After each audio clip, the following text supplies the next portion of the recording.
Ооруну сезбегенимден көп жабыркайм. Дүйнө жүзүндө ооруну, ысык суукту, даамды сезбеген адамдар жашаарын билесиздерби? Ооруну сезбөө генетикалык жактан берилет. Андай адамдардын катарына мен да кирем.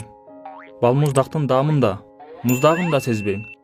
Бул оору менен чоң атам ооруптур. Андан мага өткөн. Бала чагымда мындай экенимди билишкен эмес. Жана эч кайсы ооруканага көрсөтүшпөгөн. Бир күнү кичүү иниме болушуп, өзүмдөн улуу балдар менен мушташа кеттим. Алар жалпылап бизге жабылышты. Инимдин башын денем менен корголуп турдум. Менин оору сезбегенимди алар билбегендиктен аябай эле сабашты. Бир убакта өздөрү эле качып кетишти. Мен өзүмдү баатыр сезип, алардын артынан куалап калдым. Иним мени артымдан кол көрсөтүп, бир нерсе деп эле жатты. Эмне болду дегенимде далымды көрсөтүп, бычак деди. Колум менен сыйпалап, аркамда сайылып турган бычакты байкадым. Инимди үйгө жибердим да, тез жардамды чакырдым. Калганын билбейм. Ооруканадан өзүмө келдим. Докторлор баары жакшы экенин айтышты. Бирок бир айда арланып чыгууга туура келди. Аягында мага төрөлгөндө эле ооруну сезбөө деген диагноз коюшту. Оору сезбегенимди билиш үчүн резина тарткычы менен байлап көрүштү. Балка менен денеме ургулашты. Жаңыдан бүтүп келе жаткан жарамды да сайгылашты. Чыны менен эле оору сезбегенимди билишкенден кийин жогорку тыянакка келишти. Ошондон кийин ата-энем башка тынчыраак шаарга көчөбүз деп кеңешишти. Бирок бул жактан деле менин кылыктарым тыйылган жок. Өзүмдүн тентектигимден буту колумду сындырып, же бир жерлеримди канатып эле жүрдүм. Менин дене табым көтөрүлгөндө эле апам ооруканага алып жөнөчү. Мындай оору менен жүрүү чынында эле өтө кооптуу. Сыртыңдан дени карды соо адамсың. Бирок кайсыл убакта кайсы бир органың иштебей калат билбейсиң. Бир жолу ролик тээп жүрүп, бутиктин айнегине урунуп алдым. Ордумдан турайын дегенде айланамдагы адамдар кыйкырып жиберишти. Башыма айнектин сыныгы кирип кетиптир. Ооруканадан айнекти алып, жараны тигип беришти да үйгө кетиришти. Бир ай бою жарылган жерден кан агып турду. Экинчи жолу рентгенге түшкөнүмдө айнектин кичине сыныгы калып калганы билинди. Эгерде кан ага бербесе, өмүр бою айнектин сыныгы менен жүрмөк окшойм. Окуучу күндөрүмдө мындай окуялар көп болду. Азыр мен бүтүрүүчүмүн. Ден соолугума кам көрүп калган кезим. Медакадемияга тапшырсамбы дейм. Бирок өзүм ооруну сезбесем эле мага ишене алабы? Мени дайыма карап турган докторум бар. Өзүмө аябай кам көрүшүм керектигин дайыма эскертет. Күнүнө 2 жолу дене табымды, кан басымымды ченеп, дайыма кандын анализин тапшырып турушум керек. Азыр апам жардам берип турат. А кийинчи кантип жашап кетеримди билбейм. Сиздерден кеңеш сурайм. Медицинанын кайсы тармагын тандасам туура болот? Же таптакыр эле башка кесип тандашым керекпи? Сунуш күтөм. Класс басып, комментарий калтырыңыздар. Каналга катталганды унутпаңыздар. Көрүшкөнчө. Салам, мен Элзада. Мен 23-дөмүн. Анан саякаттаганды аябай жакшы көрөм. Менин атам туристтик компанияда иштейт. Ошон үчүн мен кичинемден бери ар кайсы мамлекеттерге учуп, өзүм үчүн сонун жерлерди ачып көрчүмүн. Бир жолу автостоп менен саякат кылган бала жөнүндө кино көргөндөн кийин мен дагы ошентип штаттардын баарын аралап чыгайын деп чечтим. Идея албетте кызыктуу, бирок бир аз кооптуу болчу. Ата-энемдер дароо уруксат бербейбиз дешти. Жалгыз чындыгында кооптуу да. Бирок менин мотивациям ушунчалык күчтүү болгондуктан өзүмө жок дей албайт болчумун. Мен өзүмө керектүү бүт кийим кечемди чогултуп даярдадым. Акчаны болсо чогултуп койгом. Түнчүндө үйдөн качып чыктым. Жакынкы шаарга чейин поездге билет алдым дагы жолго чыктым. Бул шаар дальнебойщиктери менен атактуу шаар болчу. Ошо жактан токтошчу. Бул жер мен үчүн эң идеалдуу болорун дароо түшүндүм. Айдоочулардын кафесине келип, өзүмө айдоочу издеп баштадым. Официанттан бул жерде кимиси эң боорукер деп сураштырып жатып, Канат дегенге жолуктум. Аябай чоң киши экен. Бирок бул жердегилердин айтуусу боюнча жакшы бала дешти. Мен ага отуруп ал каяка бара жатканын сурадым. Ал мени аябай олуттуу көз караш менен карады. Ал эч кандай боорукер эмес экен. Эмнеге аны баары ошентип айтышат? Ал 2 мүнөттөй унчукпай турду дагы, анан акырын үн менен: "Кечир, мен бургерди чайнап жаткам" деди. Мен аз жерден кулап түшө жаздадым. Ал ушунчалык кичипейил, үнүчү меникинен дагы назик экен. Мен ал менен мен барчу жерге чейинки жарым жолго жетеримди билдим. Ал мени ала кетүүгө макул болду. Экөөбүз сонун кетип бараттык. Ал ар кандай күлкүлүү видеолорду тартканды жакшы көрөт. Мен көптөгөн кызыктуу жолдогу окуяларды уктум. Баардык кафелерден мага балмуздак алып берип, андан дагы боорукер адамды көргөн эмесмин. Бирок ал менен коштошчу убакыт дагы келди. Нэшвилл шаарында ал мага акыркы балмуздакты алып берди дагы мен андан ары кеттим. Андан кийинки спутнигим аябай жоош экен. Мен андан макул мени менен барсаң болот дегенден башка эч нерсе уккан жокмун. Аны дагы араң уктум. Мен анын атын деле билген жокмун, бирок мага ага ишенсе болот, бир нерсе болсо сени куткарат дешти. Ооба, ошондой экен. Бир жолу бизди ээн жолдон милиция токтотту. Адаттагыдай эле алар документ сурашты. Милиция кайдан пайда болуп калды түшүнбөй калдым. Алар негизи мындай ээн жолдо турушчу эмес. Мен эмне болду деп сурадым. Алар бизди машинадан түшкүлө деди. Мен жана анын атын билбеген досум экөөбүз чыктык. Айдоочуга жүктү көргөз дешти. Ал макул болду. Кузовду ачып келе жатып, ал мени кармады дагы мойнума бычак такады. Мен эмне кыларымды билбей калдым. Милиция менин саякатчы экенимди билишти. Ошон үчүн тобокелчиликке барышкан жок. Менин жаңы досум ал менен чогуу талаа аралап качууга мажбурлады. Ушундай ситуацияда эмне кылышымды билген жокмун. Ал мени коркутту. Башка аргам жок болчу. Анын айтканын кылдым. Көрсө милициялар аны аңдып жүрүшүптүр. Аларда тонна наркотиктерди жүктөп кетип баратат деген информация бар экен. Кечке жук биз талаанын башка жагынан чыктык. Таптакыр башка трассага чыгып калдык. Түн ичинде ага жашыныш оңой болот.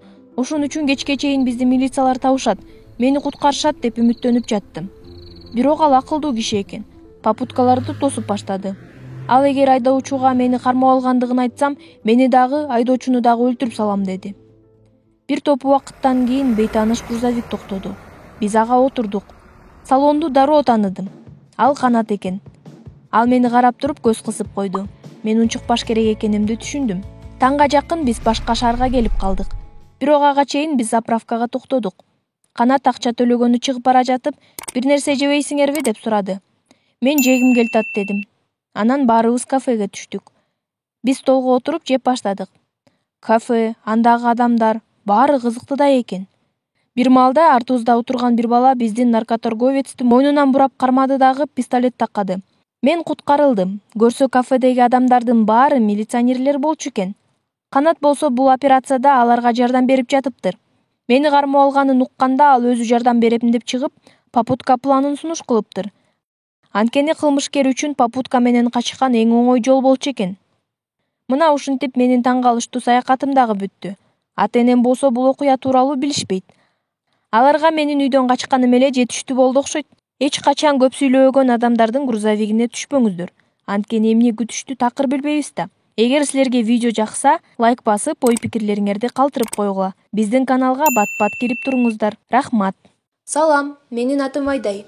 Мен аябай кызыктуудаймын. Анткени көчөдө калган жаныбарлардын жанынан жөн эле өтүп кете албайм. Бул нерсе менин чоң апамдын апасынан калган дешет. Биринчи жолу 5 жашымда үйгө араң жан, кичинекей боз мышыкты таап келгем. Апамдар кайра орун алып барып салышканда аябай катуу ыйлагам. Анан дагы көп эле жолу көчөдө калган жандыктарды алып келгем. Жада калса ташбакалардан бери. Бирок бирөөнү дагы бакканга уруксат беришкен эмес. Эң жагымдуу мышык Тоббини мен онго чыкканда алып келгем. Мен эң жакшы окуйм. Жана Тоббини өзүм карайм деп жалынып жалбарып атып, аларды көндүргөм. Мен чындыгында жакшы окуп баштадым. Башка бош убактымдын баарын Тобби менен өткөрчүмүн. Менден башка бактылуу адам жоктой сезилчү. Бирок көп өтпөй менин денеме ар кайсы нерсе чыгып, көзүм кызара баштады. Мен Тоббиден котур жуктуруп алыптырмын. Атам аябай жинденип, мышыгымды алыс бир жакка алып барып, кечинде кайра үйгө келсе, Тоббинин да келип алганын көрүп таң калган. Анан ал такси чакырып, көп акча берип, болушунча алыс жакка алып барып салышын суранган. Бирок бир күндөн кийин Тобби кайра келип алган. Ошондо атам атайын жумушунан бир күнгө суранды. Мен Тоббини экинчи көрбөйт экенимди түшүнүп, ага акыркы жолу тамак берип алайынчы деп сурандым. Атам аны аябай алыс жакка алып барам.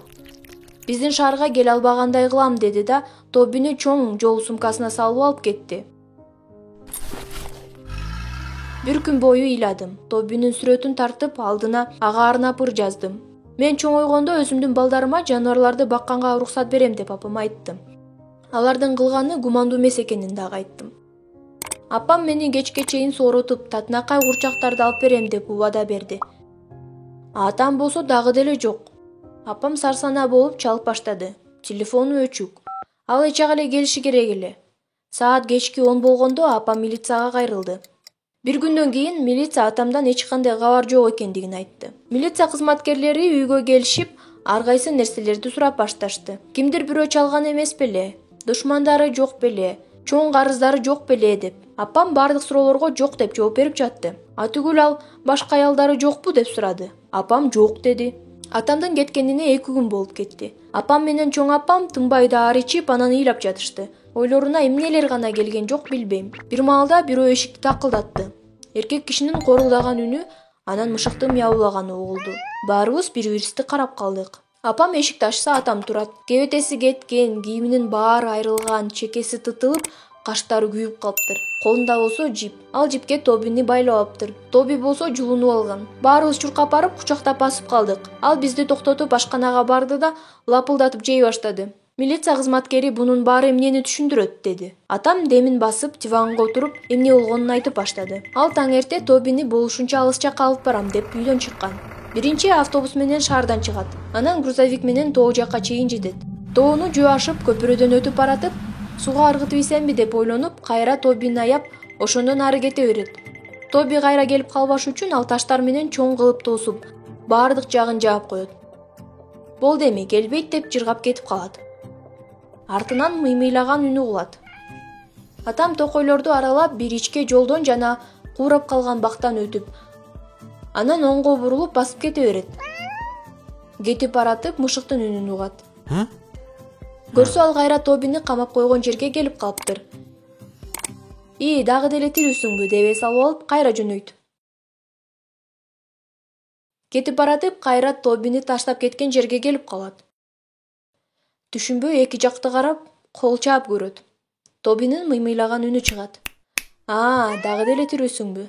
Көрөбүз деп кетип калат. Кичине эс алып кайра кетет. Тоого чыгып жолду карап, телефонун карап көрсө, анын дагы антеннасы чыкпайт экен. Атүгүл шамалдын кайда багыт алганын билиш үчүн манжасын жалап көрөт. Бирок бул болбогон ой экен деп ойлойт. Караңгы кире баштайт. Атам от жагып, курткасын оронуп жатып уктап калат. Ачка болгондуктан түшүнө тамактар кирет. Эртең менен зарядка жасап, суудан балык камап көрөйүн деп чечет. Бирок баардык аракеттери натыйжасыз болот. Токойдон жемиштерди таап алып, терип жейт. Жегенден кийин башы айланып кулап калат. Ал 10 чакты жолу ар кайсы жол менен кетип көрөт. Бирок кайра эле баягы жерге келип кала берет. Ошентип түн кирет. Карышкырлардын уулуганын угуп корко баштайт. Кичинекей кызын эстейт. Бул жактан апам: "Мени эстеген жоксуңбу?" деди. Ошентип ал таң аткыча бакта отуруп чыгат. Таң атканда карышкырлардын да үнү басылат. Ошондо ал тиги желмогуз Тобини өлтүрөйүн деп чечет. Баягы тосуп койгон таштарды кайра бузуп, чоң кара ташты алып сумкасын бир урат. Ушул жерден милиция: бул кылганыңыз туура эмес болуп калды. Ошо мышык кайра үйгө келгенге жардам бермек да" деп кыйкырып ийди. Атам: "Ооба ошо. Бирок мен анан аябай кеч түшүндүм" дейт. Биз баарыбыз андан кийин эмне болгон деп тынчып калдык. Эки колум менен башымды кармап алып, эмне кылам деп отурдум. Кылганыма өкүндүм. Кайра кантип кетем деп. Бир маалда Тобинин мияулаган үнү угулду. Чуркап барып сумканы ачса, Тоби тирүү. Сумканын берки башында жатыптыр. Тирүү калган Тобини көрүп аябай сүйүнүптүр. Кое берсем качып кетет деп, ботинкесинин боосун чыгарып, анын мойнунан байлап алат да эч кое бербейт. Ошентип алар үйгө келишиптир. А телефонун ошондой эле түшүрүп алган окшойт. Атам бул мышык мага чоң сабак болду дейт. Мышыкты өлтүрбөш керек экен. Үйгө кайра келчү жолду тапмайынча дегенде баарыбыз аны таң калып карап калдык. Ал албетте тамашалап атыптыр. Тобини ветеринарга алып барып айыктырам деп күлдү. Милициялар болсо бул ишти жабарын айтып, Тоби менен селфи кылып алышып кетишти. Мына ушундай кызыктай окуя болду. Өзүңөрдүн жаныбарларыңарды жакшы карагыла. Бир күнү алар силердин жашооңорду сактап калышы мүмкүн. Лайк басып, ой-пикирлериңерди калтырып, биздин каналга жазылыңыздар. Каналга жазылгыла жана досторуңар менен бөлүшкүлө. Жаңы бөлүмдөрдү өткөрүп жибербеш үчүн коңгуроону басып койгула. Менин атым Элнура, 14 жаштамын. Мен мектеп окуучусумун. Үйүмдүн маңдайымда бир башкача киши жашайт. Мен угушум боюнча ал дүрбүсү менен мени аңдып жүрүптүр. Кийинип жатканымда же болбосо уктап жатканымда. А мен бул чечинип жалаңаш жатканды жакшы көрөм. Парданы жаап жата албайм эч. Мен аны коркутуп коеюн деп досторума айттым. Алар анын квартирасын таап эшигин такылдатышты. Бирок ал ачпай койду. Анан алар ар кандай сөздөрдү айтып коркутуп кетип калышты. Эртең менен ошол киши эч нерсе болбогондо мени дагы дүрбүсү менен карап жатыптыр. Аябай жиним келип, муну дагы катуу коркутуп коюш керек экен деп чечтим. Жаш кыздарды аңдыган кандай болор экен билсин. Анан дагы мен бойго жете элек кызмын да. Шаарыбызда ушунча педофилдер көбөйүп кетти. Муну жөн коюп койбош керек. Мен ишти баштадым. Айткылачы достор, мен туура эле кылып жатамбы? Менин досторум, тактап айтканда жигитимдин достору, дагы эле аңдып жатканын угушуп жинденишти.